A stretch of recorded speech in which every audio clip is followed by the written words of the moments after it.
আমরা যদি সবাই ঠান্ডা মাথায় একটাবার খালি ভাবতে বসি, সবাই যার যার জায়গা থেকে ভাবি যে আল্লাহ পাক আমাদেরকে কি কি রহমত দিয়ে রেখেছেন, কি কি নিয়ামত দিয়ে রেখেছেন। ওয়াইন তাউদ্দু নি'মাতাল্লাহ লা তুহসুহা। তোমরা যদি আল্লাহ পাকের নিয়ামত গণনা করা শুরু করো, কোশ্চিন কালেও গুণে শেষ করতে পারবে না। আল্লাহ পাক সূরাতুল জুমারের মধ্যে বলেছেন, কুল ইয়া ইবাদিয়াল্লাযীনা আসরাফু আলা আনফুসিহিম।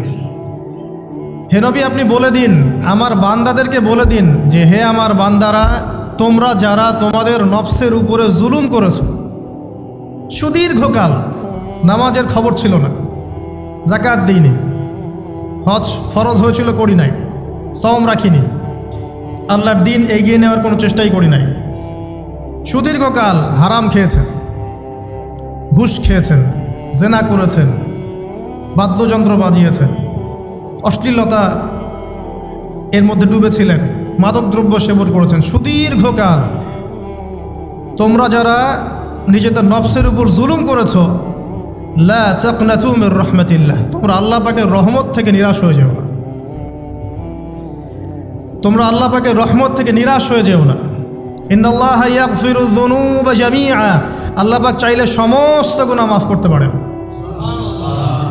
ইন্নাহু হুয়াল গফুরুর রহিম, তিনি হচ্ছেন পরম করুণাময়, অসীম দয়ালু। আমি আলোচনার সামনে নিয়ে যাওয়ার আগে আরেকটা বিষয় বলে রাখতে চাই।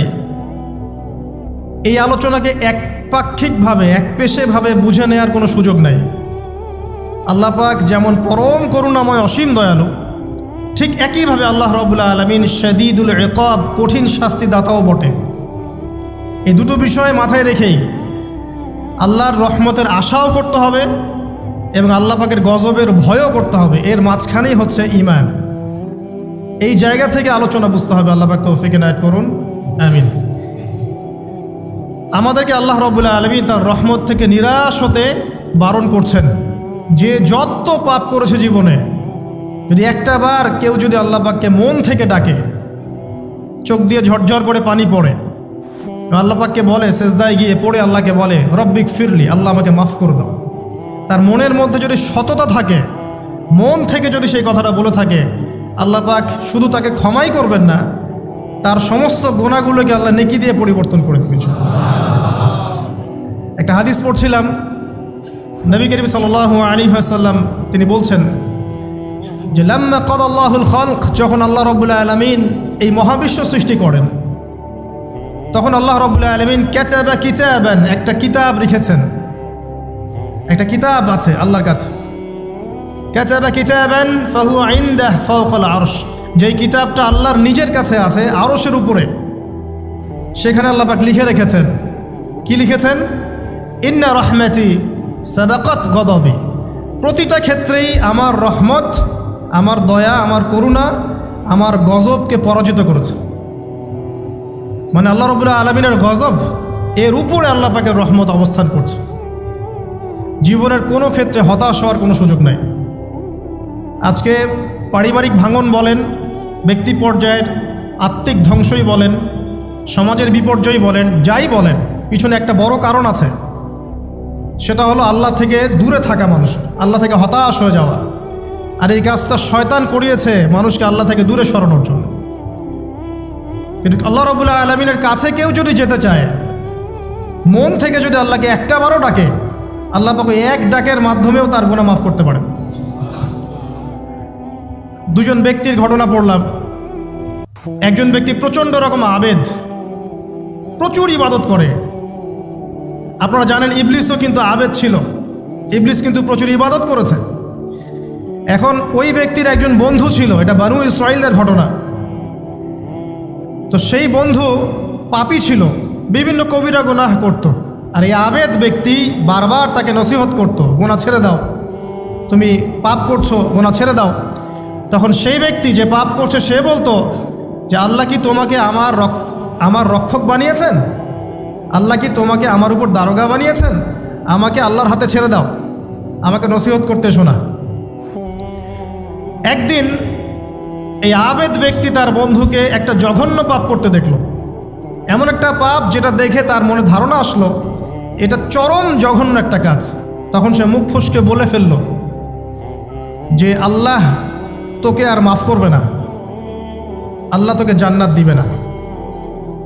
আল্লাহ রাব্বুল আলামিন মালাকুল মউতকে এই দুজনের কাছে পাঠালেন, দুজনের রূহকে কবজ করা হলো। এবার আল্লাহ পাক তার সামনে তাদেরকে উপস্থাপন করে বললেন যে তোমাকে আমার রহমত সম্পর্কে কে গ্যারান্টি দিয়েছে যে আমি কাউকে রহমত করব কি করব না? যাও, আমি তোমাকে জাহান্নামে পাঠালাম, আর ওই ব্যক্তি যে আমার রহমত প্রত্যাশা করেছে আমি তাকে জান্নাত দিয়ে দিলাম। দেখুন, এই হাদিসটা শুনলে মনে হয় বাহ্যিক হয়তো বা মুখের একটা কথার কারণেই সে জাহান্নামে চলে গেল। আসলে বিষয়টা এমন নয়। বিষয়টা আমি আপনাকে বোঝাচ্ছি। বিষয়টা হচ্ছে ইবলিসের মতো। ইবলিস কিন্তু শুধু মন থেকেই বলেনি যে খলাকতানি মিন নার ওয়া খলাকতাহু মিন তিন, আমি কেন তাকে সেজদা করব আদমকে, আদম তো মাটির তৈরি আর আমি তো আগুনের তৈরি। এটা ইবলিসের শুধু মৌখিক স্টেটমেন্ট ছিল না, কারণ কি ছিল? আবা ওয়াস্তাকবার, সে উদ্ধত হয়েছিল, অহংকার প্রদর্শন করেছিল। ভিতর থেকে ইন্টারনালি সে অহংকারী ছিল, সে আন্ডার এস্টিমেট করে কথাটা বলেছে, শুধু মৌখিকভাবে বলে নাই। কিন্তু ঠিক এই ব্যক্তির ঘটনা এমনই, সে মন থেকে অহংকারী হয়ে উঠেছিল, যদিও বা সে আবেদ ছিল। এখানে আমরা যারা প্র্যাকটিসিং মুসলিম হওয়ার চেষ্টা করছি, আমাদের জন্য এখানে নিদর্শন আছে। অযথা নামাজ পড়েই ভেবে বসবেন না যে অনেক কিছু করে ফেলছে, এক চিল্লা দিয়ে মনে করে ফেলবেন না যে দিনের জন্য অনেক কিছু করে ফেলছে। একটা হজ করেছেন, ওমরা করেছেন, সিয়াম রেখেছেন, দিনের জন্য দান সদকা করেছেন, একটা মাদ্রাসা মসজিদ করেছেন, ভেবে বসবেন না আপনি সব অনেক কিছু করে ফেলেছেন এবং অন্যরা সব ককরোচ তেলাপোকা, ওরা জাহান্নামে যাবে, এমনটা মনে করবেন। জানি না আমরা যে কার আমলের কতটুকু আল্লাহর কাছে কবুল হচ্ছে। তো এখানে এই ব্যক্তির সমস্যা ছিল এই, সে নিজের আমলটাকে অনেক ভারী মনে করছিল এবং সে স্টেটমেন্ট দিয়ে ফেললো যে তোকে আল্লাহ পাক মাফ করবে না। এই একটা কথা মন থেকে বলার কারণে তার ইহকাল পরকাল দুটা বরবাদ হয়ে গেল, সে জাহান্নামে চলে গেল। ঠিক আরেক ব্যক্তির ঘটনা আছে এমন, এগুলো সবগুলো রেফারেন্স আছে। এক ব্যক্তি প্রচুর ইবাদত করত, আল্লাহ পাক তার ইবাদত করার জন্যে পাহাড়ের চূড়ায় একটা সুন্দর ব্যবস্থাও করে দিয়েছিলেন। সেখানে ডালিম গাছ হতো, ঝর্ণা আসতো, খাবারের কোনো অভাব নাই। হাদিস এসেছে 500 বছর সে ইবাদত করেছে। কত বছর? কিয়ামতের মাঠে এই ব্যক্তির অবস্থা এমন হবে, তাকে জান্নাতে প্রবেশ করানোর জন্য নিয়ে যেতে বলা হবে যাও আমার রহমতে জান্নাতে চলে যাও। আল্লাহ পাক তাকে এই কথাটা বলবেন, কিন্তু এই ব্যক্তি বলবে আমার আমলের কারণে, আল্লাহ পাক বলবেন আমার রহমতে জান্নাতে চলে যাও। ব্যক্তি বলবে আমার আমলের কারণে। আল্লাহ রাব্বুল আলামিন তখন তাকে দেওয়া সমস্ত নেয়ামতগুলোকে এক পাল্লায় করবেন আর তার সমস্ত আমলকে আরেক পাল্লায় করবেন। একটা চোখের যে নেয়ামত আল্লাহ পাকের, সমস্ত আমলও 500 বছরের ইবাদত এতটুকু হয়নি। তারপর তাকে বলা হবে ওকে জাহান্নামে নিয়ে যাও। এবার জাহান্নামে যাওয়ার সময় সে বলবে আল্লাহ তোমার রহমতে আমাকে মাফ করে দাও। তখন আল্লাহ পাক তাকে আবার ডেকে নিয়ে আসবে, বলবেন যে তোমাকে যে আমি ইবাদত করার জায়গা করে দিয়েছিলাম, এটা কি তুমি নিজে করেছো না আমি করেছি? সে বলবে আপনি করেছেন। তোমাকে যে আমি সৃষ্টি করেছিলাম তখন কি তুমি কোনো আমল করেছিলে? বলবে না। তাহলে তোমাকে যে সৃষ্টি করেছি আমি, এটা কি তোমার আমলের কারণে? না। তোমাকে সারা দুনিয়াতে এত নিয়ামত দিয়েছি, এটা কি তোমার আমলের কারণে? সে বলবে না। তখন তাকে জান্নাতে প্রবেশ করানো হবে। কিয়ামতের মাঠে এমন অনেক ঘটনা ঘটবে যেটা আমাদের চিন্তার বাইরে। আরেকজন ব্যক্তিকে ডেকে আনা হবে, যে ব্যক্তি একটা দুটা নয় বরং 100টা খুন করেছে। সে 99 জন মানুষকে হত্যা করার পর ফতোয়া খুঁজে বেড়াচ্ছিল যে আমার তওবা কবুল হবে কিনা। একজন আবেদের কাছে গিয়েছে। আবেদ আর আলেম কিন্তু এক জিনিস না। আবেদ মানে যে প্রচুর ইবাদত করে, তার জ্ঞান কম, সে শুধু জানে কিভাবে ইবাদত করতে হয়। আলেম হচ্ছে সে যে শরীয়তের গভীর জ্ঞান জানে আবার ইবাদতও করে। আবার যারা জ্ঞান আছে আমল নাই, সেও কিন্তু প্রকৃত আলেম না। প্রচুর জ্ঞান আছে কিন্তু জ্ঞান অনুযায়ী আমল করে না, সেও কিন্তু প্রকৃত আলেম নন। এবার আসেন তো, এই আবেদের কাছে গিয়ে সে বলছে আমার কি ক্ষমা হবে? আমি 99টা খুন করেছি। সে বলল তোমার আবার ক্ষমা? তোমার ক্ষমা নাই। তখন এই ব্যক্তি এই আবেদকে হত্যা করে 100টা খুন পূর্ণ করলো, ওকেও সে মেরে ফেলছে। আমার ক্ষমাই হবে না তো তোর বেঁচে থাকার কি দরকার, তুইও মর। এই ব্যক্তির মধ্যে একটা চেতনা তৈরি করলেন যে আমাকে তওবা করতে হবে। সে তখন সার্চ করতে লাগলো আরও কোনো আলেম আছে কিনা। এরপর অনেক দূরে একজন আলেমের সন্ধান পাওয়া গেল। সে সেখানে গেল, তাকে গিয়ে বলল আমার কি ক্ষমা হবে? সে আলেম তাকে বলল হ্যাঁ, তোমারও ক্ষমা হতে পারে, যাও তুমি ইস্তেগফার করো এবং এই এলাকা থেকে অন্য এলাকায় চলে যাও। মানে যে এলাকায় তুমি অনেক দিন ছিলে, যেখানে তুমি অনেক পাপ কাজ করেছো, এখানে থাকার দরকার নাই। তওবা করে তুমি অন্য কোথাও চলে যাও, নতুন একটা জীবন শুরু করো। এখানে থাকলে হবে কি, তোমার স্মৃতিগুলো তোমাকে তাড়িয়ে বেড়াবে এবং মানুষ তোমাকে খারাপ নজরে দেখতেই থাকবে, তুমি তখন কষ্ট পাবে। এই জন্য তুমি চলে যাও। তো চলে যেতে যেতে সে রাস্তায় ইন্তেকাল করে।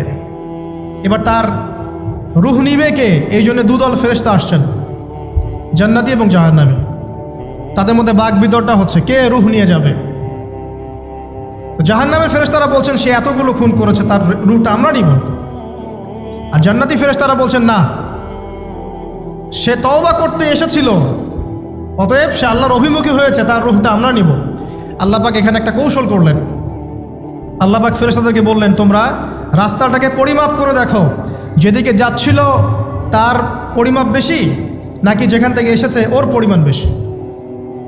আল্লাহ পাক জমিনকে আদেশ করলেন হে জমিন তুমি প্রশস্ত হয়ে যাও। এবার পরিমাপ করে দেখা গেল সে তওবার দিকে আসছিল, এর পরিমাণটা বেশি। এই একটা কাজের ওসিলা আল্লাহ পাক তাকে মাফ করে দিলেন। মনে রাখবেন এটা মৌখিক বিষয় ছিল না, সে মন থেকে ভিতর থেকে কিন্তু সে আল্লাহর প্রতি অনুগত হয়েছিল। এই মনের বিষয়টা আল্লাহ ছাড়া কেউ জানে না। আপনি দেখতে পারেন সমাজে অনেকে দাড়ি টুপি পাগড়ি জুব্বা সব লাগিয়ে ঘুরছে, তো বিশ্বাস করেন তাদের মনটা এমনও হতে পারে যে জানোয়ারের চেয়েও কুৎসিত, এমনও হতে পারে। আবার আপনি দেখবেন সমাজে এমন অনেক মানুষ ঘুরছে যারা হয়তো অনেক পাপে লিপ্ত মনে হচ্ছে, কিন্তু মনের মধ্যে সততা আছে। আর যার মনের মধ্যে সততা আছে আল্লাহ পাক কোনো না কোনো দিন ইনশাআল্লাহ তাকে হেদায়েত দিবে। এটা আমরা আমাদের অভিজ্ঞতা থেকেও দেখেছি। এমন অনেক মানুষকে আমরা দেখেছি যে ড্রাগ অ্যাডিক্টেড ছিল, মিউজিক করেছে, হারাম সম্পর্কের মধ্যে ছিল, নামাজ ঠিক মতো পড়ে নাই, কিন্তু যখনই আল্লাহর কথা আলোচনা হতো দেখতাম সে খুবই শান্তভাবে মন থেকে কথা শুনছে। এই কথা শুনতে শুনতে শুনতে একদিন মাশাআল্লাহ এখন দেখবেন যে চিল্লা দিয়ে বেড়াচ্ছে বিভিন্ন মসজিদে। আল্লাহ হেদায়েত দিয়েছে, সব ছেড়ে দিয়েছে। এরকম মানুষের অভাব নাই কিন্তু সমাজে। তো এখানে আল্লাহ পাকের রহমত বা দয়ার একটা উজ্জ্বল দৃষ্টান্ত দেখতে পারবেন। ঠিক এরকম আরও একটা ঘটনা আছে বনু ইসরাইলের। এক ব্যক্তি এত পাপ করেছে যে শেষে মৃত্যুর সময় সে সন্তানদেরকে ডাকছে, ডেকে বলছে যে আমি যখন মারা যাব আমার লাশটাকে তোমরা কবর দিও না, যদি আল্লাহ পাক আমাকে ধরতে পারেন তাহলে খবর আছে আমার। কি করতে হবে? সে বলছে যে আমার দেহটাকে তোমরা পুড়িয়ে ফেলবে এবং পুড়িয়ে ফেলার পরে ছাইগুলোকে একত্রিত করবা, করে অর্ধেক ছাই সমুদ্রে ভাসিয়ে দিবা, অর্ধেক ছাই বাতাসে উড়িয়ে দিবা। সন্তানরা তাই করলো। মৃত্যুর পর আল্লাহ পাক এই সমুদ্র এবং জমিনকে বাতাসকে আদেশ করলেন যে তোমরা ছাই জড়ো করে দাও। আর মানুষ আর জিন আল্লাহর কথা না শুনলেও এই প্রকৃতি আল্লাহ পাকের কথা শোনে। বিজ্ঞান বলে প্রকৃতি থেকে সব হচ্ছে। কি প্রকৃতি? প্রকৃতি কি, কাকে বলে? মানুষকে আল্লাহর ইবাদতকে বাদ দিয়ে প্রকৃতি পূজায় নিয়ে গেছে। এই পুরো প্রকৃতি আর মহাবিশ্ব এক আল্লাহর ইবাদত করে। কে সৃষ্টি করলো প্রকৃতি? প্রাকৃতিকভাবে হয়েছে সব কিছু বলে, আল্লাহ থেকে হয়েছে বলা যাবে না। বললে আপনি মৌলবাদী হয়ে যাবেন। আল্লাহ শব্দ ইউজ করলে আপনি মৌলবাদী হয়ে যাবেন। ধর্মতাত্ত্বিক শব্দগুলোকে আস্তে আস্তে উঠিয়ে দেওয়া হয়েছে। দেখবেন যুক্তি বিজ্ঞান দার্শনিক শব্দগুলোকে আনা হয়েছে। এটাও টেকনিক্যালি করা হয়েছে। কোনো সেকুলার মিডিয়াতে আপনি দেখবেন না ইনশাআল্লাহ বলছে। ইনশাআল্লাহ প্রমাণ করবে যে আপনি আস্তিক না নাস্তিক। তো প্রকৃতিকে আল্লাহ পাক আদেশ করলেন এই সমুদ্র ছাই জড়ো করো, এই বাতাস ছাই জড়ো করো। তারা ছাই জড়ো করে দিল। এই ব্যক্তিকে বলা হচ্ছে তুমি জীবিত করে আল্লাহ পাক বলছেন তুমি যে এই কাজটা করেছিলে, লিমা ফাআলতা হাযা, তুমি এই কাজটা কেন করেছো? তখন এই ব্যক্তি উত্তর দিচ্ছে মিন খাশিয়াতিকা ইয়া রাব্বি ওয়া আনতা আ'লাম।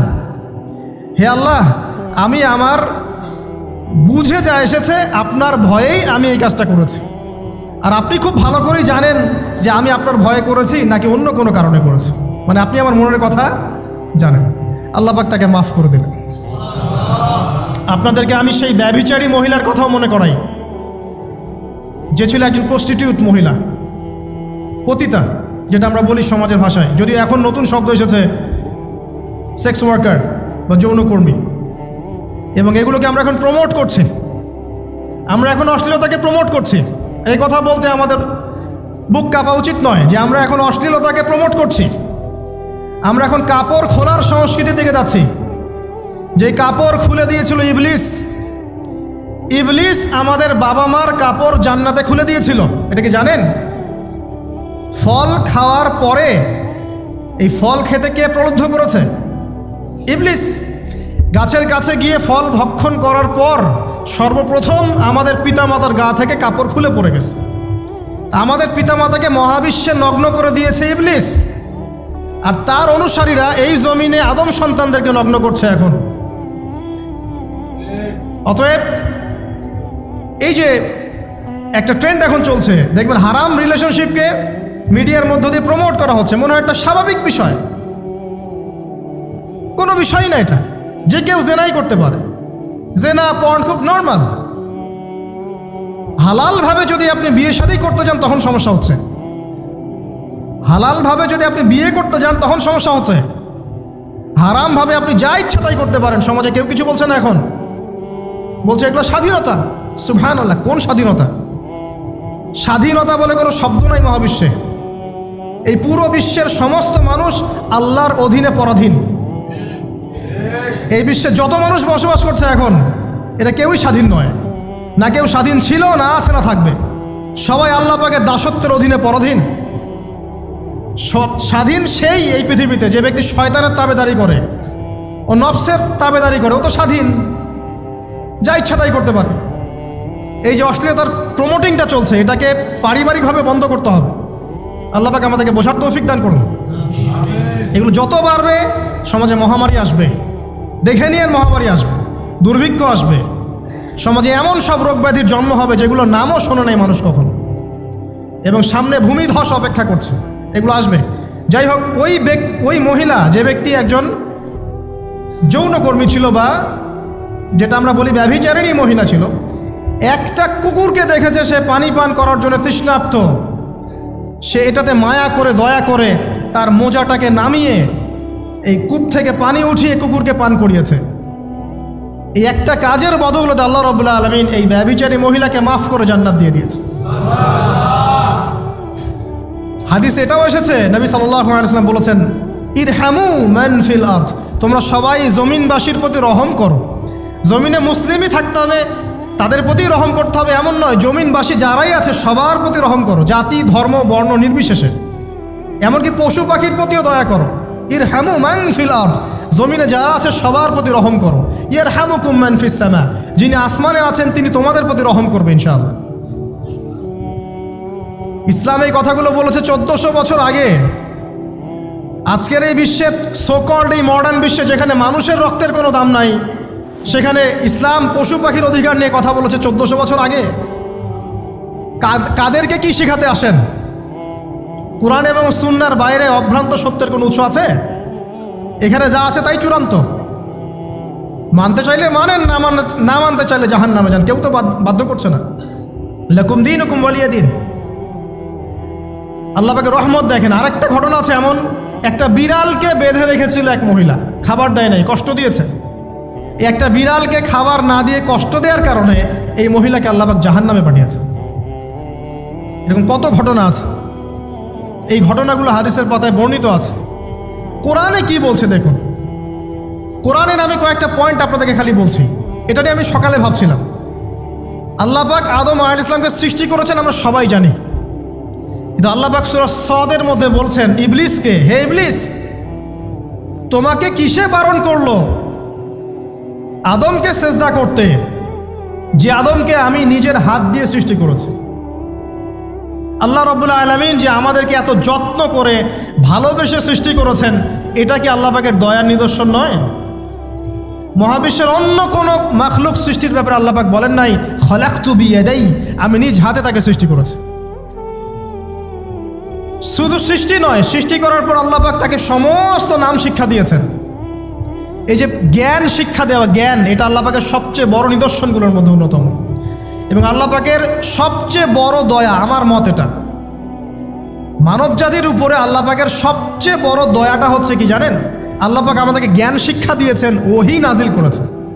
এটা সব কিছুর ঊর্ধ্বে। কারণ আপনি তওবা করবেন, জ্ঞান লাগবে। নামাজ পড়বেন, জ্ঞান লাগবে। রোজা রাখবেন, জ্ঞান লাগবে। জাকাত দিবেন, ইলম লাগবে। আপনি দিনের যে কোনো আমল করেন, ইলম লাগবে।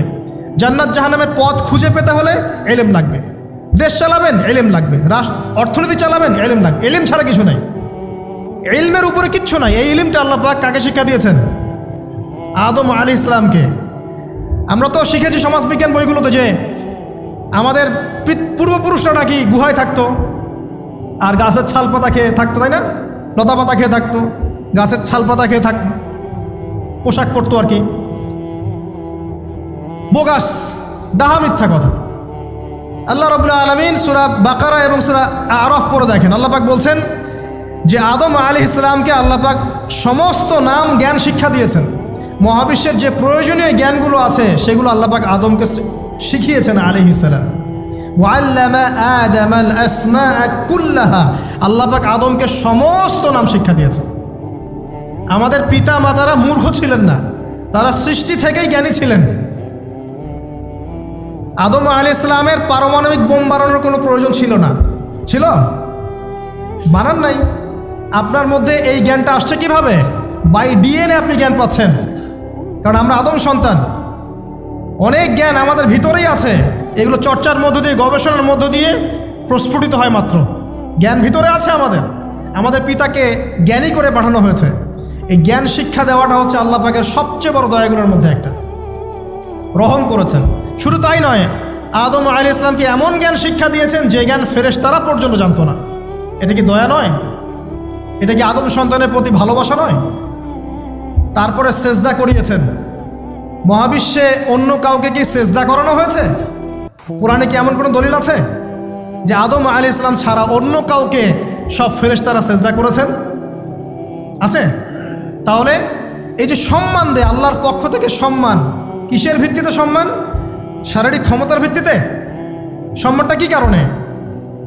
জ্ঞানের কারণে, ইলমের কারণে, জ্ঞানের কারণে সম্মান। এই সম্মান দেওয়াটা কি আল্লাহ পাকের রহমত এবং দয়ার নিদর্শন নয়? অতএব সম্মান পেতে হলে, আল্লাহর রহমত পেতে হলে সেই জ্ঞানের চর্চায় আবার ফিরে আসতে হবে।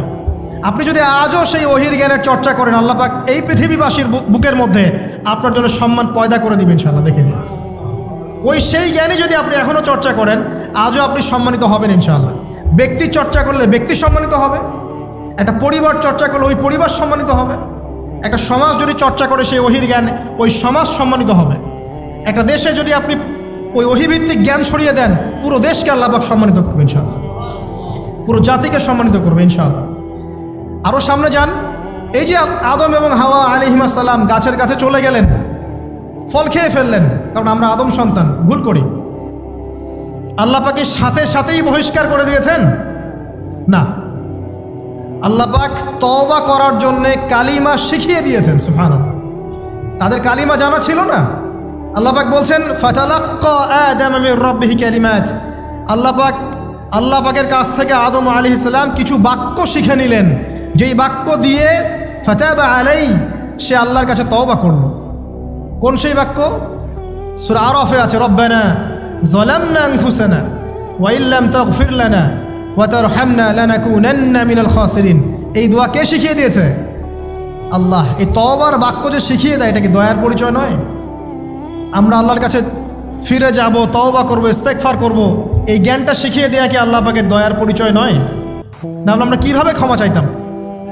কিভাবে ক্ষমা চাইলে আল্লাহ পাক সমস্ত গুনাহ মাফ করবেন, এই পদ্ধতিগুলো বলে দেয়া কি আল্লাহ পাকের দয়ার পরিচয় নয়?